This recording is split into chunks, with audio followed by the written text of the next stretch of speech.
Hello, we have a special for you today that is a very rare occurrence. Today I'm going to teach people how they can save money by fixing their own stuff at home. So I had a guest on over and they sat on the couch and the couch gave out and said, "I quit." Well, we don't quit around here. As you might be able to see here, that board went split. Like a banana split. I don't know. That's what happened. That's what it should look like. So I'm going to go ahead and try and fix that. And I'm also going to go ahead and reinforce the other side so it prevents that from happening again.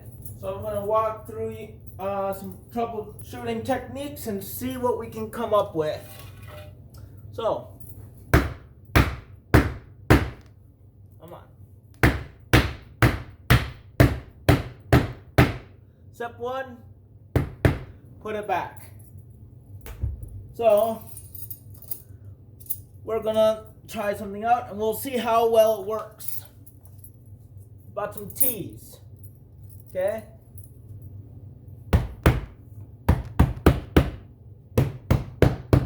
There he is. Put some teas here. Put some teas here. And the reinforce.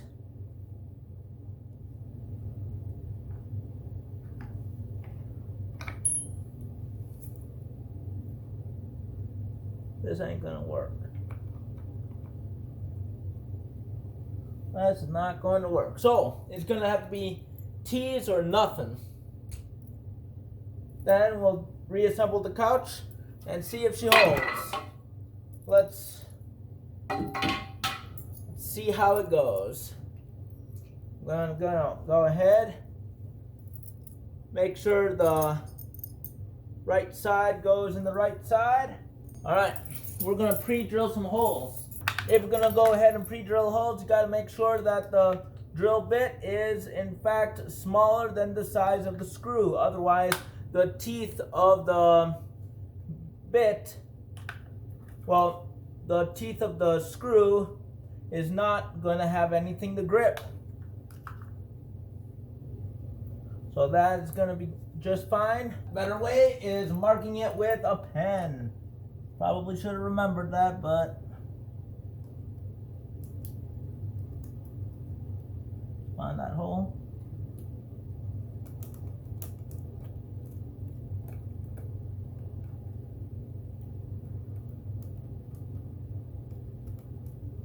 Alrighty. We have some circles.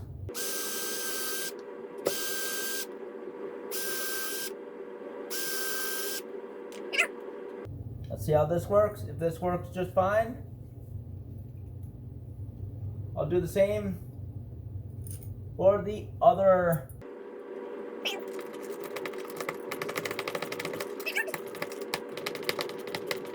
I'm not tightening it all the way down because I want some play for me to adjust it a little bit if need be.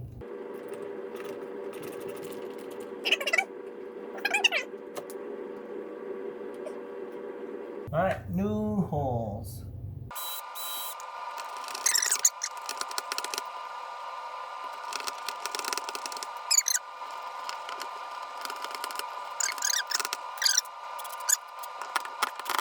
Alrighty.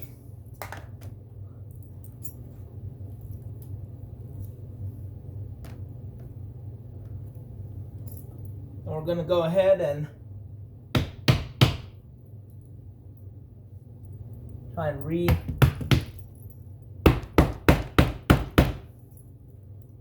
do that.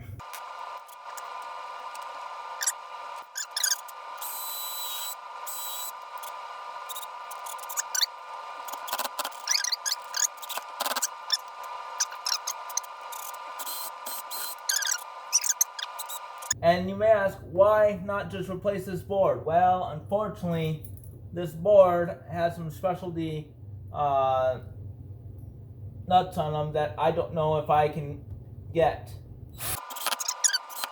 I'm not gonna pay some carpenter $50 to fix a couch that I got for free. Honestly, that's not much better, but let's put a band-aid on this.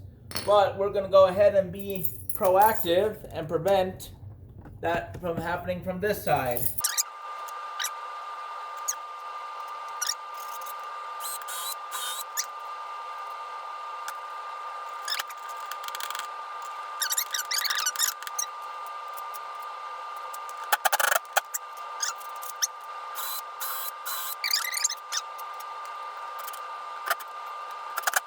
Press bar honestly should be used for desks, not for couches, in my opinion, because couches is supposed to hold a heck of a lot more weight than most desks that I see.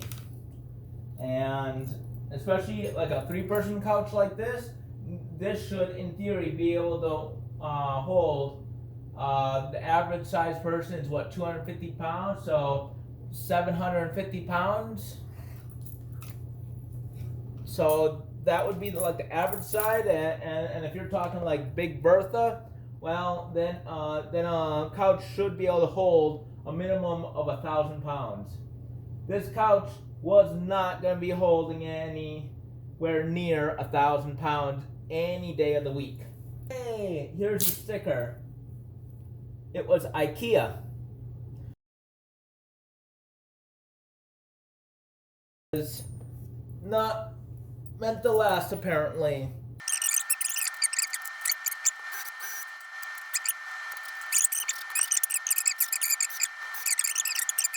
I'm gonna put in the legs. Take my Allen wrench, my legs right here. I'd recommend antique stores, because antique stores, those couches, if they last 60 years, they're gonna last possibly for another 100 years. So that'd be where I go. I would not trust 1,000 pounds on this couch. Whether this works or not, I am going to be posting this, so it's okay to fail as long as you learn. I just hope this doesn't fail, because the sunk cost is, well, more than what I'd want. I'm trying to make it snug, not to a point where it snaps the bolt. Since couches that probably use press board probably don't use the strongest material. Here we go. Alright, the moment of truth.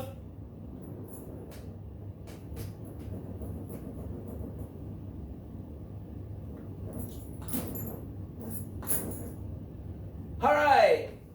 See? Too easy. And now you cover up this hideous design with a nice wool blanket, and bada boom, bada bang. Hey, and that is how you troubleshoot and save a bunch of money on not having to pay some professional, an arm and a leg, to go ahead and fix a couch that you yourself can do. So, thank you for watching HAGER'S Hangout. Bye.